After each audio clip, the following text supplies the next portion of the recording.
இன்றைக்கி அப்படியே மார்க்கெட் பக்கம் போனால் என்னடா இதுங்கிற மாதிரி முருங்கைக்காய் அவ்வளோ நல்லா ஃப்ரெஷ்ஷாக வச்சுருந்தாங்க. ரொம்ப வந்துட்டு சன்னமாக இல்லாமல் நல்லா மொத்தமாக முருங்கைக்காய் இருந்தது. சரி இதை கொண்டு வந்து கட் பண்ணி வச்சு ஃப்ரீசரில் போட்டு வச்சுட்டா கொஞ்ச நாளைக்கு யூஸ் பண்ணிக்கலாம் அப்படின்ட்டு வாங்கிட்டு இருந்தேன். எவ்வளோன்னு கேட்டேன் முருங்கைக்காய். அந்த 8 பவுண்ட்ஸ்ன்னு சொன்னாங்க. கிட்டத்தட்ட 800 ருபீஸ் வருது.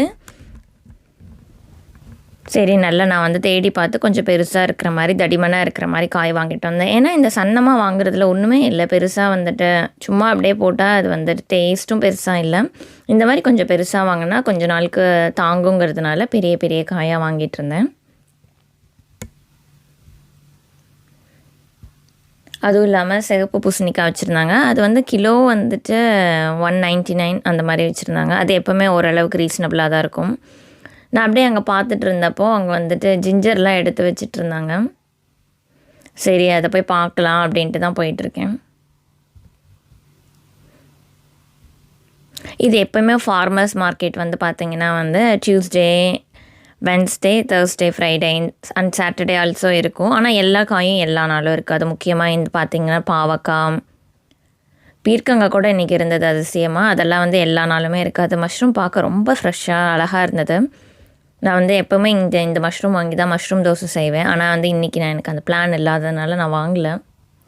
மஷ்ரூம் அன்னன்னைக்கு வாங்கி செஞ்சால் எனக்கு என்னமோ பிடிச்சிருக்கு. அது இல்லாமல் அப்படியே வந்துட்டு ஒரே நாளில் வந்துட்டு செஞ்சால் தான் நல்லாயிருக்கு. ஃப்ரிட்ஜில் வச்சு செஞ்சால் எனக்கு என்னமோ மஷ்ரூம் வந்துட்டு பிடிக்கல. வெண்டைக்காவும் நல்லா ஃப்ரெஷ்ஷாக இருந்தது. சரின்னு போயிட்டு எனக்கு இஞ்சி பூண்டு அரைக்கிற வேலை இருந்ததுங்கிறதுனால அது ஒரு பேக்கெட் எடுத்துக்கிட்டேன். எப்போவுமே நான் இந்த பூண்டு பெருசாக வாங்க மாட்டேன். இன்றைக்கி இதுதான் அவைலபிளாக இருந்தது. சரி கொஞ்சமாக அரைச்சி வச்சுக்கலாம் அப்படிங்கிறதுனால பூண்டை மட்டும் எடுத்து வச்சுக்கிட்டேன். தர்பூசணி எல்லாமே போட்டு வச்சுருந்தாங்க. அங்கே பார்த்திங்கன்னா நிறைய இஞ்சி சேர்ந்துருச்சுட்ருக்கு. எல்லா இஞ்சியும் வந்துட்டு எடுத்து வச்சுருந்தாங்க. எனக்கு வந்துட்டு ஒரு நல்ல பவுலாக எடுத்து கொடுங்க. ஏன்னா இந்த மாதிரி பவுலில் போட்டு வச்சுருக்கிறது 1 பவுண்ட் தான் சொல்லுவாங்க. எனக்கு ஒன்று எடுத்து கொடுத்தாரு. அது நல்லா இல்லை, அதனால் கொஞ்சம் நல்லா தான் எடுத்து கொடுங்கன்னு சொன்னோமோ எடுத்து கொடுத்தாரு.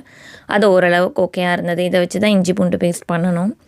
அது ரொம்ப நாள் வெயிட் பண்ணி பண்ண முடியாது. உடனே பண்ணிடணும். பார்க்கலாம் எவ்வளோ நாள் எடுத்துக்கிறேன்னு.